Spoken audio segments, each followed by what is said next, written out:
Welcome to Facts TV News, where everything is true. Driver passenger killed, mother child injured in taxi shooting.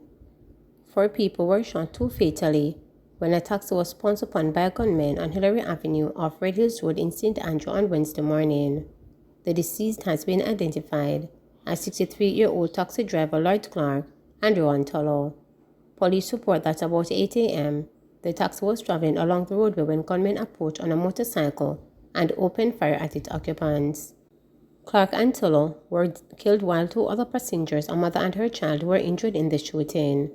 The St. Andrew police are investigating. Search underway for Kingston Wharf's worker who fell off ship. A frantic search for a male employee of Kingston Wharfs Limited, KWL, is underway after he fell overboard a vessel docked at Berth A late Tuesday night. The incident happened approximately 10:05 p.m.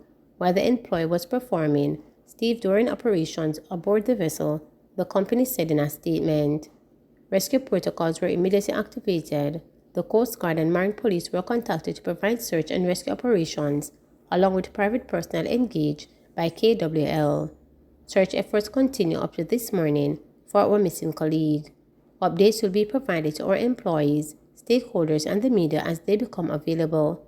Our prayers are with our colleague, his family, and the wider KWL family at this difficult time, KWL stated. Body of woman found in Manchester identified. The woman whose body was found with the hands and feet bound in Greenville, Manchester, has been identified. She is 45-year-old Paula Saunders of a Greenville address. No motive has been established and no suspect identified. Residents stumbled upon the body about 8:50 Tuesday morning and summoned the police. The body was found with its hands and feet bound and covered with piece of log. The scene was processed and the body was removed to the morgue. Investigations are ongoing. St. Catherine's Most Wanted captured in Cayman Islands.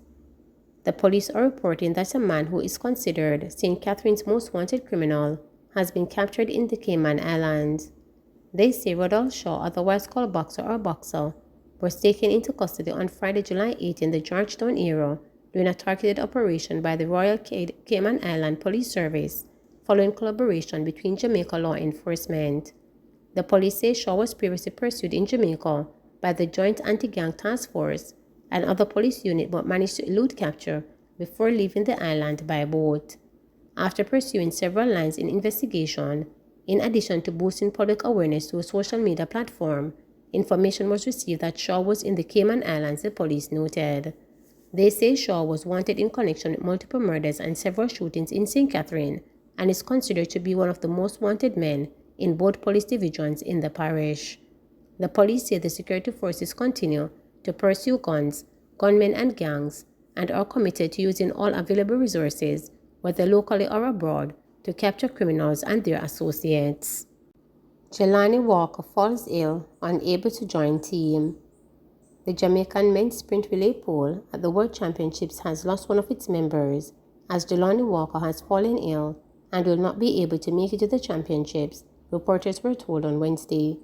The disclosure was made by the Jamaican team's media liaison officer Dennis Carden. Walker was fourth in the men's 100-meter final at the national trials last month, running 10.00 seconds. Meanwhile, 4 other members of the team, discus thrower Chad Wright, 400-meter runner Gregory Prince, long jumper Shanice Porter, and the national women's 800-meter champion Kristen Garden-Powell, were still not in Eugene up to publication time, but are expected to join soon. It is understood that Olympic finalist Wright had some visa issues, while Prince was expected to leave Jamaica Wednesday afternoon and was expected in Eugene later. The United States-based Porter and Garden-Powell, it was heard, had requested more time with their respective coaches and would report to the camp on Friday.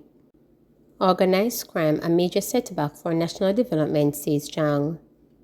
Minister of National Security Dr. Horace Chang says organized crime is a major setback for national development and a hindrance to inclusive economic growth.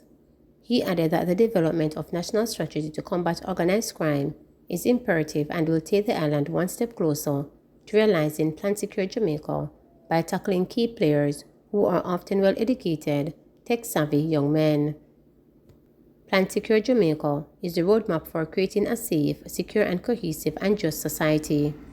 In other words, we are creating an environment for sustained crime reduction and increased economic growth and prosperity, explained Chang. While speaking at a technical workshop in Montego Bay, St. James, where he delivered opening remarks to signal the launch of the strategy development, Chang reiterated the government's commitment to disrupting, deterring, detecting, and prosecuting criminal elements involving in both domestic and transnational organized crime. Our national response to organized crime is a priority for the government, said Chang, as he charged participants in the workshop to consider emerging organized criminal activities such as trafficking in persons, cybercrimes, extortion, and the illicit guns for drug and gun for food trade. Jamaica will not be a safe haven for organized criminal groups. I can assure you that this national strategy will receive the highest level of support from the government, even as we work collectively to enhance our capacity to identify and analyze organized crime threats and make our country a safe place to live, work, do business, and retire in prosperity, concluded Chang. Meanwhile, the United Nations Office on Drug and Crime said that more than 2 decades, transnational organized crime remains a complex phenomenon that cannot be fought by any one state in isolation. According to the global body, organized criminal groups and their modus operandi evolved rapidly as a result of structural changes at the national and international levels, are generally attracted to new pockets of political instability, and are often quick to exploit new illicit business opportunities and space left void of government control. The development of the National Organized Crime Strategy is aligned to Jamaica's obligations under the United Nations Convention Against Transnational Organized Crime and promotes cooperation to prevent and combat transnational organized crime more effectively. Jamaica will be the first country in the Caribbean to work with the UNODC to develop and operate crime strategy. The strategy's development is spearheaded by a technical working group jointly chaired by the Ministry of National Security, Jamaica Constabulary Force, and the Major Organized Crime and Anti-Corruption Agency. It also comprised representatives from the Office of the Director of Public Prosecution, Financial Investigations Division, the Jamaica Defense Force, Jamaica Custom Agency, Passport, Immigration and Citizenship Agency, and the University of the West Indies. Renovation of St. William Grant Park, effort to transform recreational spaces, says Mayor. Mayor of Kingston, Senator Councillor Delroy Williams, says the renovation of the St. William's Grant Park in downtown Kingston forms a critical part of the government's effort to transform recreational spaces across the municipality. According to a release, the St. William Grant Park is one of several facilities being upgraded by the Kingston and St. Andrew Municipal Corporation, KSAMC. Addressing Tuesday's monthly meeting of the KSAMC at its Church Street offices in downtown Kingston, Senator Williams said the work will include installation of modern lights and upgrading of the fountain.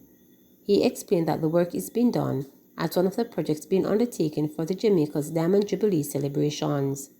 We believe the upgrading and renovation of the St. William Grant Park in downtown Kingston is very important to the parade space, but also very important to the redevelopment of downtown because that space was designed to be the center of downtown in the original design, he said. The mayor argued that the parade area in which the park is situated is rich with heritage and must be preserved. The parade area is loaded with history, and the way that area is now in keeping with celebrating our history, and that major redesign and renovation must take place within this space and elevate the entire parade space, he said. Meanwhile, he said rehabilitation work for the first phase of the Marvelly Park in St. Andrew is slated to commence later this month. The park is located at the intersection of Mollines Road and Washington Boulevard. I am informed by the town clerk that the Marvelly Park first phase was procured. It went through our procurement process and it went to the sector committee and it was approved. We expect work to begin sometime this month, Williams stated. Churches to pray for Jamaica amid bloodletting. The Jamaica Umbrella Groups of Churches, JUGC, says the present levels of crime and violence in the country, particularly the high number of murders, are wholly unacceptable to the church and all law-abiding citizens of this nation. The JUGC, in a statement on Wednesday, said it stands firmly against all forms of crime and violence and has resolved to provide solutions which will help to transform communities into safe spaces of peace, harmony, unity, and peace. The JUGC will therefore engage all churches in a time of prayer for the nation on Saturday and Sunday, July 30 and 31st, 2022. Church leaders will be asked to insert into the regular schedule of worship a period of prayer beginning at 10:30 a.m. The congregations will be led in offering prayers for the return of peace to our troubled communities, the restoration of respect among our people, and the renewal of love in the nation through prayers for the victims of violent crimes, the agencies, and institutions which provide support, the justice system, and the government, the statement reads. In addition, the JUGC said it recognized the widespread need for the churches to be places in which people can go to for relief, solace, and strength. Therefore, the JUGC promotes the sanctuaries of churches as places of prayer and peace, which will be available and accessible to all those who are distressed, disturbed, and disheartened. JUGC invites these persons to come for assistance to find peace, forgiveness, healing, and wholeness through prayer, a listening ear, and a wide range of other forms of support, the JUGC stated. Please remember to subscribe, like, share, and click the notification bell for daily updates.